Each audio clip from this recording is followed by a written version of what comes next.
શહેરમાં નોકરી કરવા માટે ગયો હતો, જ્યાં હું મારા કાકાના ઘરે રોકાયો હતો. મારા કાકાને પણ એક દીકરી હતી અને મેં વિચાર્યું કે તે હજી નાની છે, પરંતુ તે બિલકુલ નાની ન હતી. તે એટલી હોશિયાર હતી કે એક સાથે બે છોકરાઓ સાથે ગામડામાંથી ખરેખર હું નોકરી કરવા માટે શહેર આવ્યો હતો અને મારા કાકાના ઘરે રોકાયો હતો. મને મારા શહેરમાં સારા પગારની નોકરી મળી ગઈ હતી. જ્યારે હું મારા કાકાના ઘરે પહોંચ્યો, ત્યારે તેનું ઘર જોતાં જ મને આશ્ચર્યચકિત થઈ ગયો હતો, કારણ કે મારા કાકાના ઘરનો દરવાજો એટલો નાનો હતો કે મારી બેગ અને હું એક સાથે અંદર જઈ શક્યા નહીં.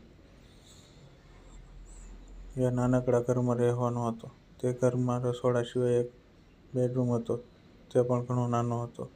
અમે ગામડામાં મોટા મકાનમાં રહેતા હતા. હવે હું કામ માટે શહેર આવ્યો હતો, તે મારા કાકાના ઘરે રહેવા આવ્યો હતો. મારા કાકાના ઘરે કાકી અને તેની એક દીકરી રહેતી હતી.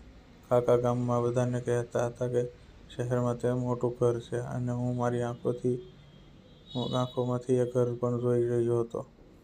મારા કાકાની દીકરીનું નામ પાયલ હતું. પાયલ મારા માટે પાણીનો ગ્લાસ લઈને આવી, ત્યારે હું માત્ર તેની સામે જોતો રહી ગયો. જ્યારે તે 5 વર્ષની હતી ત્યારે જોઈ હતી, પરંતુ હવે 100 વર્ષ થઈ ગઈ હતી. તે વધુ સુંદર અને આકર્ષક લાગી રહી હતી. અને પછી કાકી મારા માટે નાસ્તો બનાવવા લાગી. કાકી મને જોઈને ખૂબ જ ખુશ થઈ ગયા અને ઘરે રહેવા માટે દર મહિને કાકાને 5000 આપવાનું શરૂ કર્યું. તેથી કાકાને મારા રહેવામાં કોઈ વાંધો ન હતો. મારો આટલો સારો પગાર હતો. મા કહેતી હતી કે કુંવારા છોકરાઓની વચ્ચે રહીને બગડી જાય. તેથી હું મારા માતાની સલાહ લઈ મારા કાકાના ઘરે રોકાયો. જ્યારે હું પાયલને મળ્યો, ત્યારે પાયલ મારી સામે ખૂબ જ વિચિત્ર નજરે જોઈ રહી હતી. કાકાના ઘરે એક રૂમ હતો, પણ કાકા-કાકી હોલમાં સૂતા હતા. મેં કહ્યું, મારે પોતાના અલગ રૂમ જોઈએ છે, કારણ કે હું ક્યારેય મોડા સુધી કામ કરું છું. પછી કાકાએ કહ્યું કે તું પાયલના રૂમમાં પોતાનો જ રૂમ સમજ. પાયલ 2 દિવસ બહાર સેટ થઈ જશે. અને હું 2 દિવસ પાયલના રૂમમાં સૂઈ ગયો. પછી 2 દિવસ પછી પાયલ તેના રૂમમાં પાછી આવી ગઈ. મારે 15 દિવસ થઈ ગયા હતા. પછી મેં મારા કાકાના ઘરે મારું ઘરમાંની વસ્તુઓ ખરીદી અને કાકાના ઘરે લાવ્યો. પાયલ માટે ડ્રેસ લીધો અને મારા કાકી માટે કપડાં અને સાડી અને ખાવાની વસ્તુઓ પણ લાવ્યો.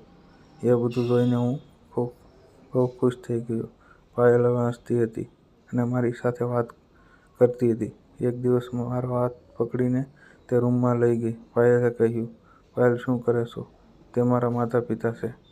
આ સમય દરમિયાન મોજ કરવી યોગ્ય નથી.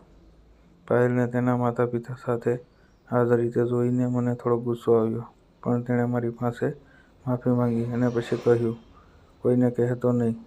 આજ પછી હું આવું નહીં કરું. બીજા દિવસે ઉઠીને કાકાને કહ્યું, કાકા, તમારે મોટું ઘર ખરીદવું જોઈએ. હવે પાયલ મોટી થઈ રહી છે. તે પોતાનો અલગ રૂમ પણ હોવો જોઈએ અને તમારો પોતાનો અલગ રૂમ પણ હોવો જોઈએ. કાકા સાથે વાત કરતી વખતે મારા ફોન પર મેં મારી માનો કોલ રિસીવ કર્યો, જ્યારે મારી મા કહેતી હતી કે તમે એક છોકરીનો ફોટો મોકલ્યો છે અને જોઈને કહે કે કેવી લાગી. મેં કહ્યું, મા, મને છોકરીઓનો ફોટો ગમ્યો છે. આ સાંભળી મારા માતા ખુશ થઈ ગઈ અને મારી માતાની પસંદગી મારી પસંદગી હતી. મારી માતાએ તરત જ આગામી ફાગણ મહિનામાં મારા લગ્ન કરવાનું નક્કી કર્યું. લગ્નના થોડા દિવસોની રજાઓ પછી હું નોકરી માટે શહેર પાછો આવ્યો. ત્યારે મારી માતાએ કહ્યું કે તારી પત્નીને થોડા દિવસ સાથે લઈ જા. હું મારી પત્નીને પોતાની સાથે શહેરમાં રહેવા લાવ્યો. પહેલાં હું શહેરમાં મારા કાકાના ઘરે રહેતો, તેથી હું મારા કાકાના ઘરે જ આવ્યો. હું મારી પત્ની સાથે મારા કાકાના ઘરે આવ્યો, ત્યારે પાયલનો રૂમ અમારો બની ગયો હતો. તેના માતા-પિતા સાથે હોલમાં સૂતી હતી. 3 દિવસ થઈ ગયા હતા. આ 3 દિવસ પછી અચાનક રાતે જ્યારે અમે સૂતા હતા, ત્યારે પાયલ મારા રૂમની બારીમાંથી જોઈને હું તરત જ પલંગ ઉપરથી ઊભો થઈ ગયો. ઊભો થતો જોઈ પાયલ તરત જ બારીમાંથી દૂર ખસી ગઈ. પછી હું વિચારવા લાગ્યો કે જો સુનિતાને આ શહેરનું વાતાવરણ ગમશે તો હું મારા કાકાનું ઘર ખાલી કરી દઈશ અને તરત જ આવતા મહિને હું એક અલગ રૂમ શોધી લઈશ. પણ 10 દિવસે સુનિતાએ કહ્યું કે હું અહીંયા લાંબો સમય નહીં રહી શકું. મને ગામડામાં રહેવાની આદત છે. મારે ગામડામાં રહેવું છે અને હું સાસુ-સસરાની સેવા કરીશ. પછી હું અહીંથી કાકાના ઘરે રહેવા લાગ્યો. મિત્રો, આજની વાર્તા તમને કેવી લાગી તે જરૂર જણાવજો. ફરી મળીશું નવા વિડીયોમાં. ત્યાં સુધી આવજો. વિડીયો પૂરેપૂરો જોવા બદલ ખૂબ ખૂબ ધન્યવાદ મિત્રો.